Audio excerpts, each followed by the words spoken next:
You told the president, you said be prepared because it will be coming to your shores, America, to your door, you said. And your advice to Obama was to remember the words you're making to other nations. Well, today, our dear brother, has to be very, very careful in this decision that he and his Secretary of State and Sarkozy and Prime Minister Cameron and others are planning. They would love to go into Libya and kill Brother Gaddafi and kill his children, as they did with Saddam Hussein and his sons Qusay and Uday.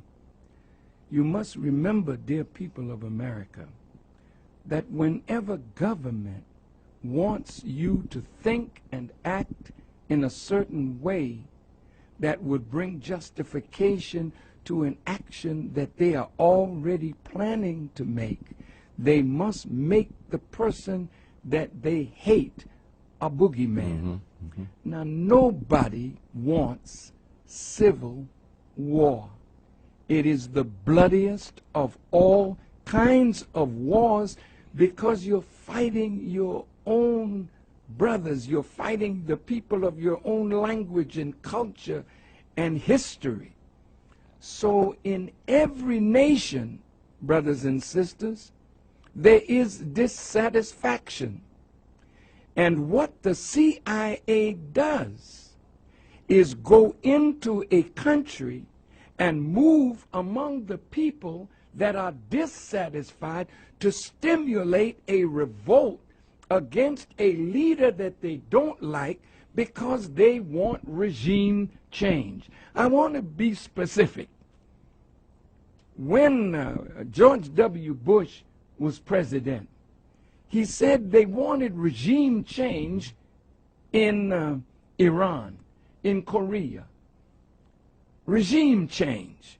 How do you get regime change, honest America? How do you do that?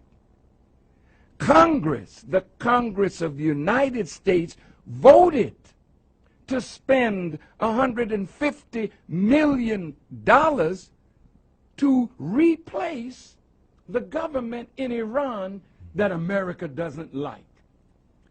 So they send their agents in to work among the, the dissatisfied. So when they had this election and the people in Iran rose up, they have legitimate grievances, all right, but stimulated from the outside. So President Obama didn't want to put his foot into that cage lest somebody say America inspired it, because it was America's policy to destabilize that government. Well, what about Libya? See, how much money is being spent to arm the so-called rebels? They're dissatisfied. Well, what is their dissatisfaction about? Do they have jobs? Yes. Do they have food? Yes. Has Gaddafi used the oil money to build Libya? Yes. Did Gaddafi use oil money and discover water under the Sahara Desert and brought that water to the surface and brought water from Benghazi all the way to the border almost of Tunisia? Did he impose farming in the desert so that they could feed their own people? Yes. Are there billions of dollars that he's spending building homes, building apartments for his people? Yes. So something is under this. And so when America, England, France, three imperialist powers want to destabilize that country, is it that you're so concerned? Now listen to this hypocrisy, American people. Is it that you're so concerned over the blood that is being shed in Libya when you look the other way when the Israeli Defense Force was bombing the innocent people of Gaza? unarmed men, women, and children, but our government looked the other way. You looked the other way when the Israeli Defense Force went into Lebanon thinking that they were going to have an easy victory. Then you had to come out with your tail between your legs. Don't tell me and wise black people or white people that you're interested in black suffering. Where were you in Rwanda? Where are you in the Congo? Why did you go to Darfur? Because oil is there. No, you don't want to save the Libyan people. That's your noble motive to hide your wicked agenda. Now, I want to warn you in the name of Allah that this is more complex than what you think. Go into Libya if you want to. The Libyans do not want foreign occupation on their land. And when you make that kind of move, if you're not careful, you'll unite the Libyan people against you.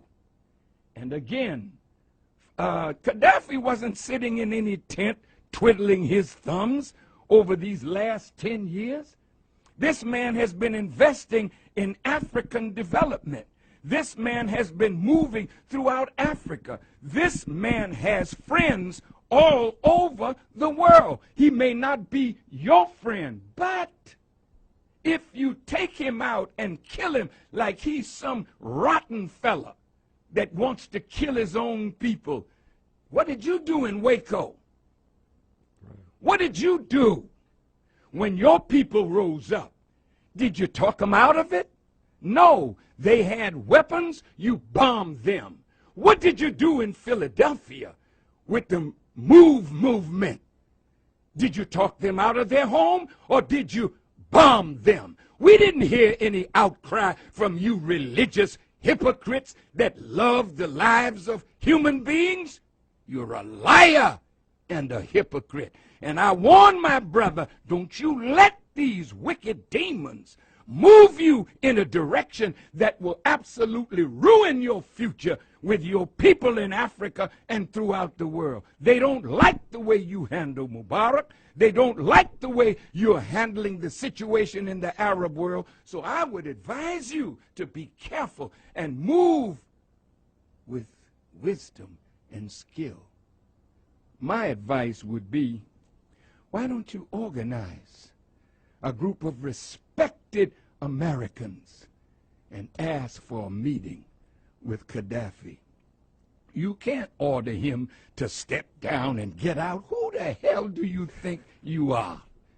That you can talk to a man that built a country over 42 years and ask him step down and get out? Can anybody ask you? Well, there's a lot now going to ask you to step out of the White House because they don't want no black face in the White House. Be careful, brother, how you handle this situation because it is coming to America. It has already started. Look in Wisconsin.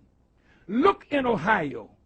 Look at what's going on in your country and remember your words because the American people are rising against their own government. It's not Muslims, it's not black people, it's white militia that are angry with their government and they are well armed. Are you going to tell them, put your arms down and let's talk it over peacefully? I hope so. But if not, America will be bathed in blood, not because Farrakhan said so, but because the dissatisfaction in America has reached the boiling point.